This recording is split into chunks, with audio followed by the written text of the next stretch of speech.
A man driving a truck down a mountain road. Nothing unusual about this, except that the last two trucks which tried to make this trip never reached their destination.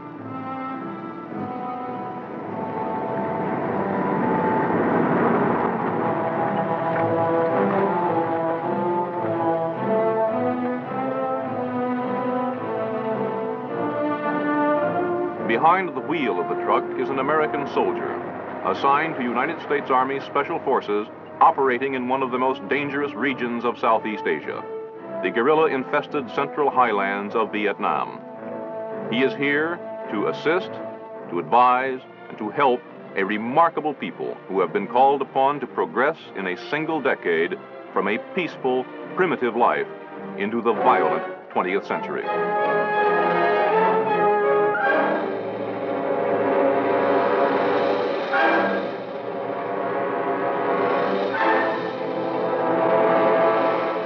As Commander-in-Chief, the late President Kennedy left to us this directive.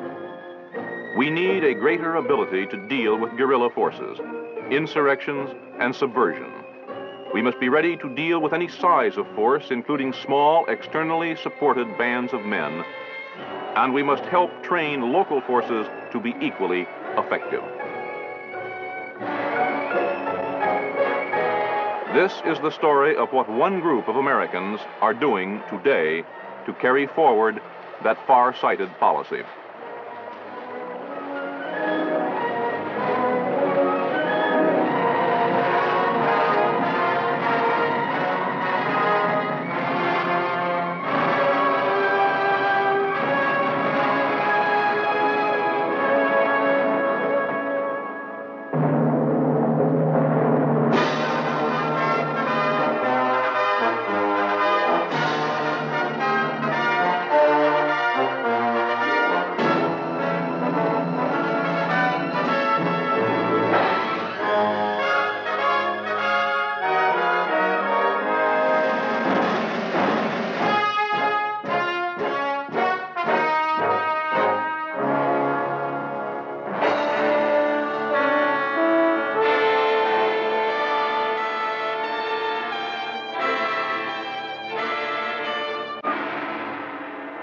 The undeclared war raging today in South Vietnam is not being fought in the streets of cities.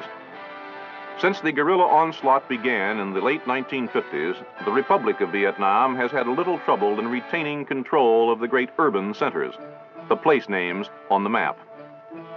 But the Central Highlands, the Van Son Cordillera, are a mountainous, largely jungle-covered region remarkably like those mountainous regions of Spain where the term guerrilla was born. Here, everything favors the lightly armed, fast-moving irregular. And it is here that the struggle for Vietnam may ultimately be decided. For the Van Son dominates both the rich rice bowl of the Mekong Delta to the south and the narrow, densely populated coastal plain bordering the South China Sea. Into this remote, almost impenetrable region, the communists of North Vietnam have infiltrated a steady stream of agitators, terrorists, and professional guerrillas. Their target is not only the highlands, but the whole of Vietnam. Military strategists on both sides of this struggle are agreed that he who gains the highlands will have won the fight for Vietnam. The military and political history of few nations have been so greatly influenced by geography. For more than 900 years, the emperors of China dominated all Vietnam, except the highlands. Here in the 13th century, the Mongol Emperor Kublai Khan suffered one of his few defeats. And here in our own century were mustered the revolutionary forces which overwhelmed 180,000 highly trained French troops in the campaigns climaxed by Dien Bien Phu.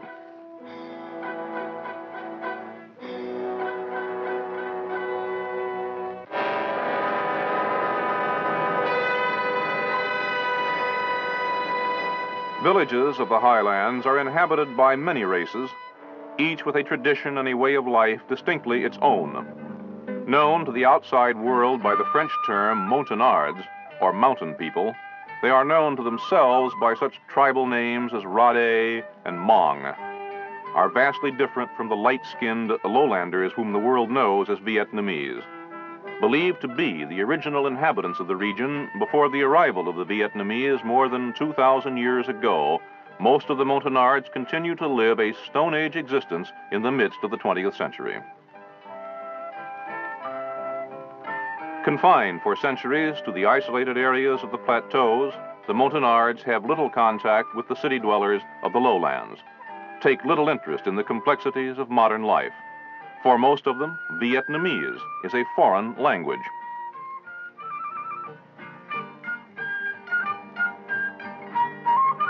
For such people, words like communism and democracy have little meaning, cannot without great difficulty even be translated into their own dialects. Here in the mountains, both Saigon and the communist capital of Hanoi seem equally remote and unimportant. Through these mountain villages for more than a decade have passed increasing numbers of communist guerrillas, befriending the villagers, rewarding those who cooperate, terrorizing those who resist. The guerrillas have converted much of the highlands into a secure staging area for their assaults on the roads and population centers of the lowlands below. Americans encountering these people and this situation often feel transported 200 years back into time, to our own French and Indian wars, when British and French vied for support of Indian tribes on the frontier. And like the primitive tribesmen of those earlier wars, the Montagnard on his own ground is a formidable ally. Tough, muscular, a skilled hunter and woodsman, a man of great personal courage, the Montagnard holds the key to a strategically vital area of Southeast Asia. If he can be won to the government's cause and given the training and equipment to resist communist terrorism, the guerrillas' jungle sanctuary in the Vietnamese highlands will disappear. With this in mind, United States military advisors and the government of Vietnam early in the 1960s began a program to win the active allegiance of the Montagnards. Their primary objective was to seal off the hidden supply routes through the mountains from the communist north.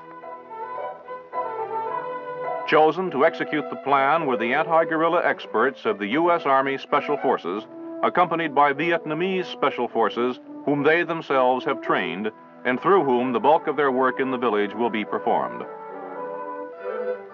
Equipped with all the skills of the highly trained airborne infantryman, the Special Forces soldier brings with him a number of unique abilities designed to meet just such situations. Selected for linguistic aptitude and a talent for tact and diplomacy, Special Forces personnel are adept at winning friends, from the village chief down to the lowliest peasant.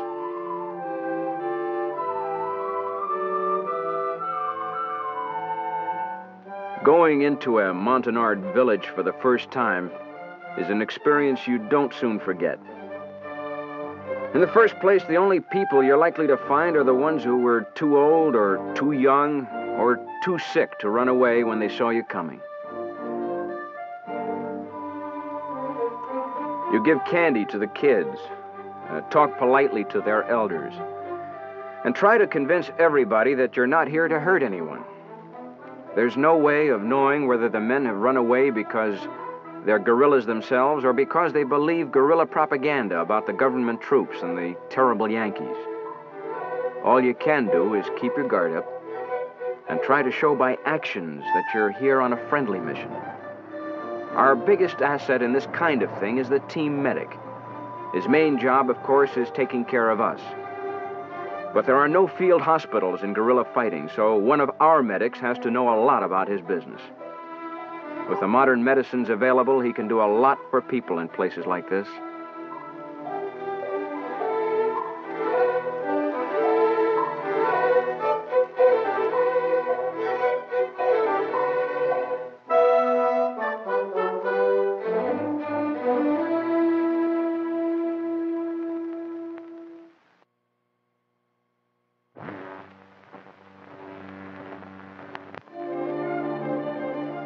The odd thing is, when you first ask whether anybody's sick in the village, the first answer is usually no. So then you offer to examine anyone who thinks he might be sick. And in no time at all, you've got a waiting line. What gets you most are the kids. They say people don't miss what they've never had. But you bring medicine into one of these villages where they've probably never seen a doctor, and the people turn out to be just as worried about their kids as you are about yours.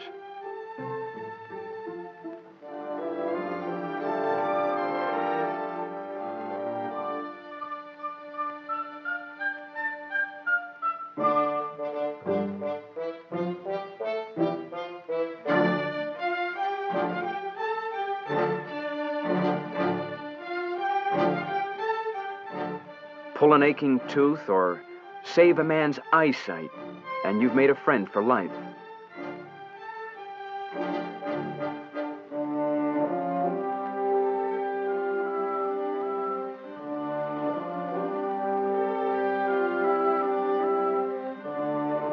You do this kind of work because you've got the medicine and because you're here.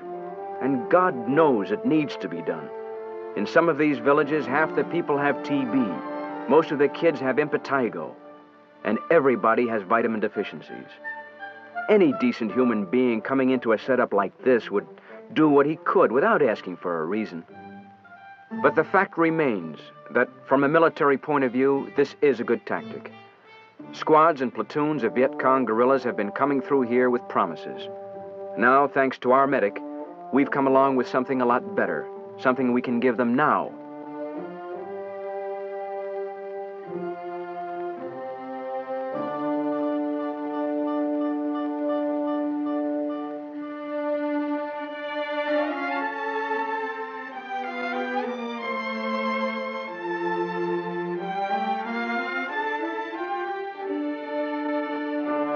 The village chief is impressed, but he is also a man on a tightrope.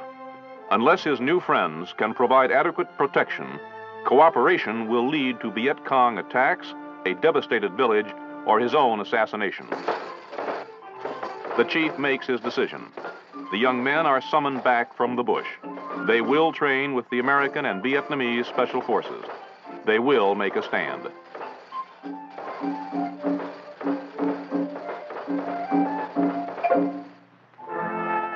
And so Montagnards of fighting age assemble. The first step is taken toward recovery of a communist-dominated area within the borders of South Vietnam. All this is taking place in what is, to all intents and purposes, enemy territory. Much will have to be accomplished before anyone here sleeps without a gun close to his pillow.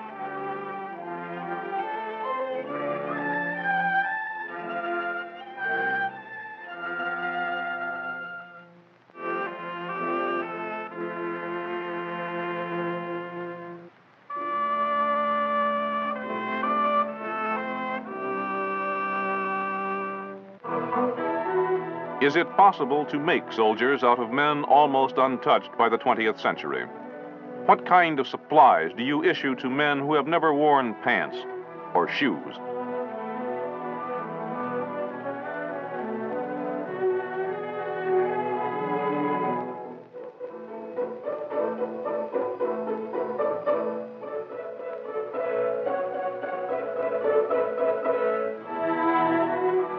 Mountain men are fighters, everywhere. The Ozarks, the Scottish Highlands, or the Highlands of Vietnam. Get yourself a mountaineer and you've got potential fighting material. These people may be primitive, but they know what a weapon is and what it's for, even when they still haven't learned how to use it. These people are hunters. They're a peaceful people, basically friendly.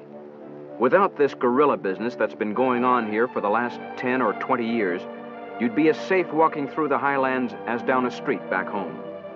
But being hunters, these men grow up fitting arrows into a crossbow, and from a crossbow to an M1 carbine is not as big a jump as you might think.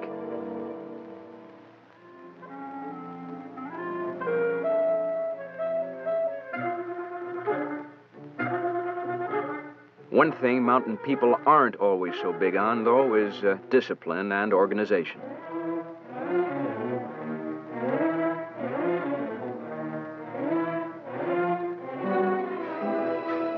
We had to teach our Montagnards to coordinate with such modern inventions as an aerial resupply drop. And that took a certain amount of doing.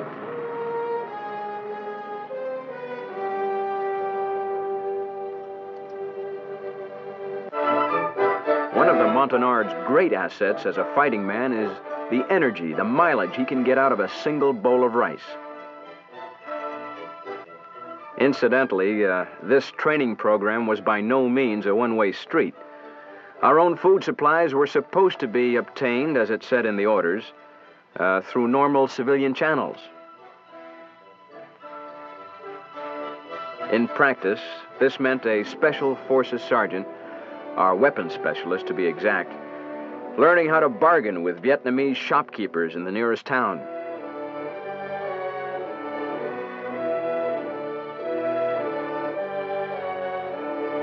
Part of the ritual involves sharing tea with the proprietor and his family, while everyone argues politely about prices. Our weapons specialist became an overnight authority on chickens, cabbages, and bacon on the hoof. Not to mention the purchase of 2,800 pounds of rice and miscellaneous other commodities.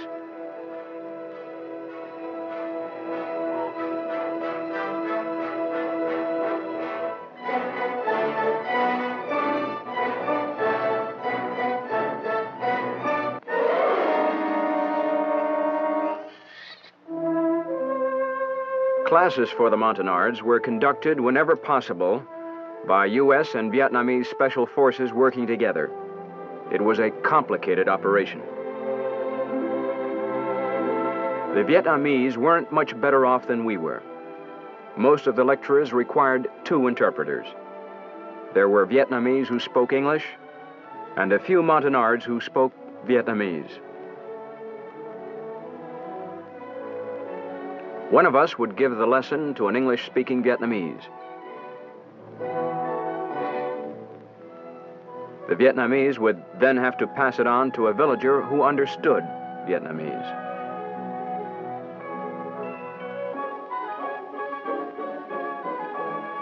The native interpreter would then pass it along to the trainees.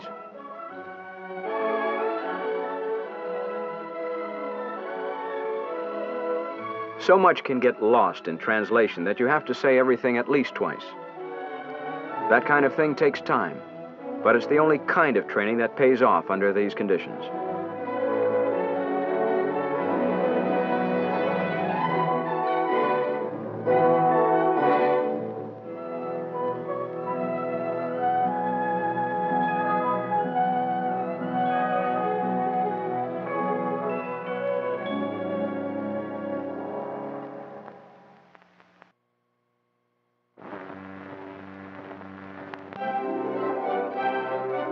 The students themselves were amazing.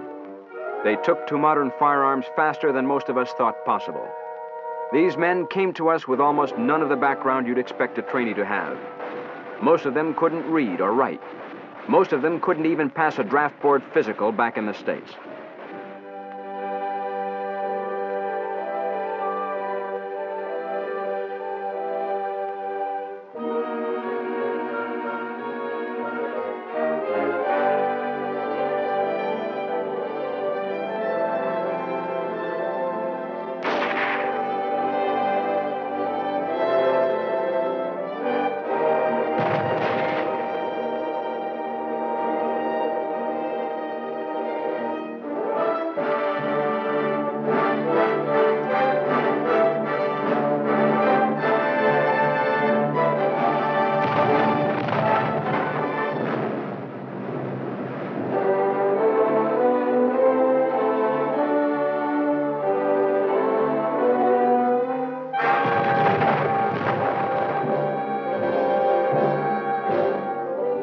But they're smart, they've got guts, and they're anxious to learn.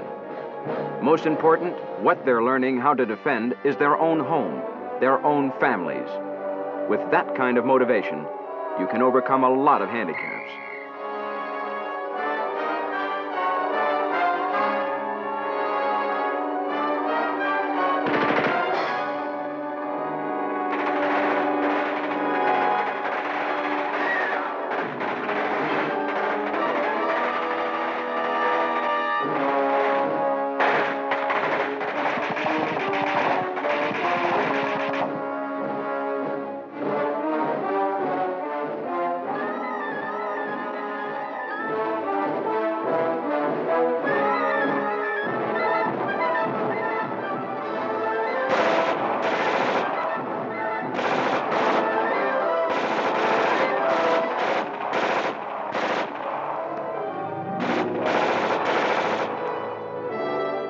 We had to hit the high points of 6 months' worth of training in only a few weeks.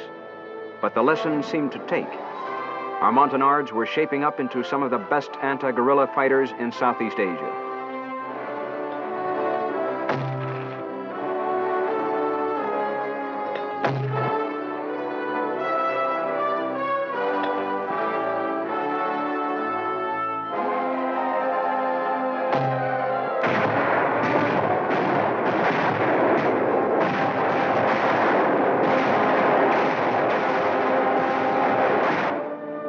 In a very few weeks, they progressed from simple hand weapons to the tricky business of demolition.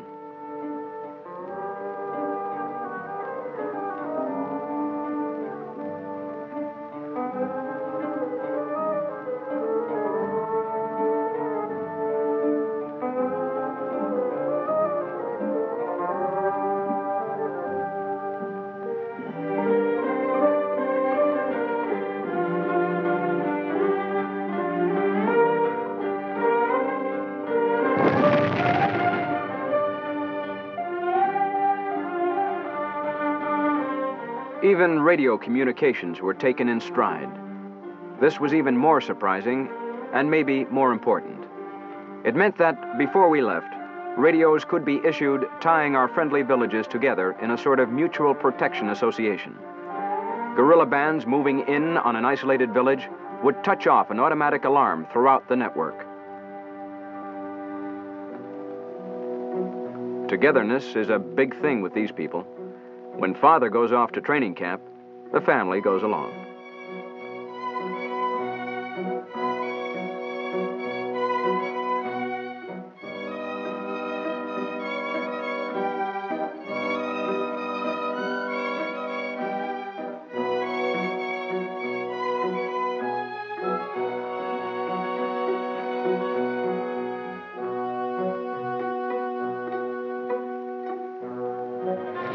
But they still take to soldiering as fast as any group you're ever likely to see. Within a few weeks after seeing their first rifle, these characters were going through an infiltration course as rugged as anything they've got at Fort Bragg.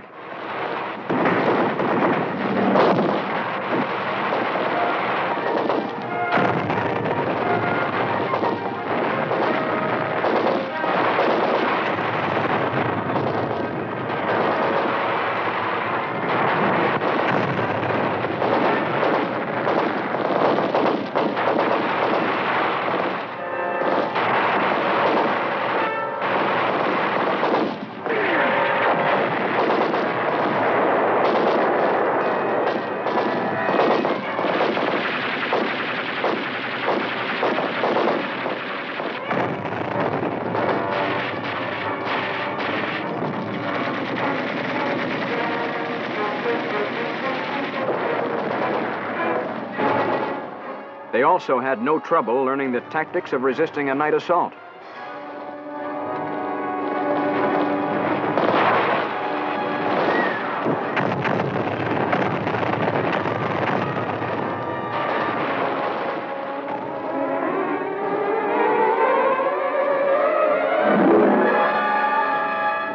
This burning arrow technique is designed to point out guerrilla positions to aircraft answering a radio call for help.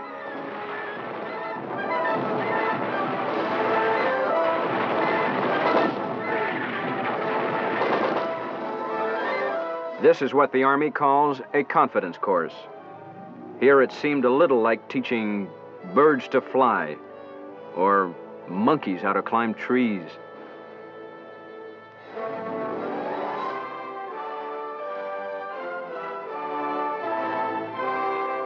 Convincing them of the importance of night patrols in the jungle was a little more difficult. Their inclination was to stay home and man the barricades. We had to persuade them that unless you attack and ambush the guerrilla on his own ground, he'll turn your village into a shooting gallery.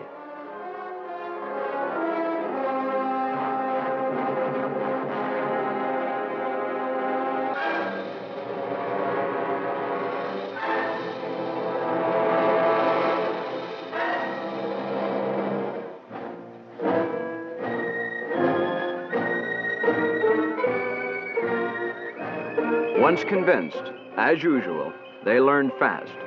The Viet Cong who gets within a mile of a village these men are patrolling is going to be as scared of them as they used to be of him. The guerrilla is a fish, said Mao Zedong, and the sea in which he swims are the people. If the people be unfriendly, he cannot survive. Operation Montagnard is an exercise to teach the mountain people of Vietnam the art of anti-guerrilla warfare.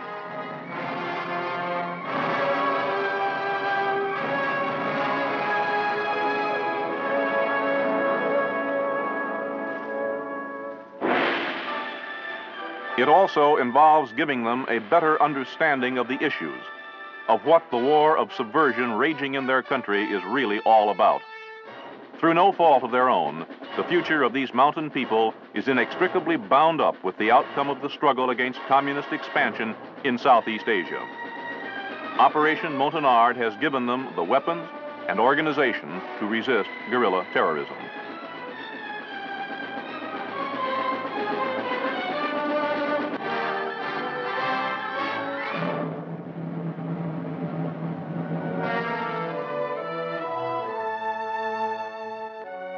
Contacts with U.S. and Vietnamese anti-guerrilla experts during the many weeks of training have also made fast friends where there was before only fear or indifference.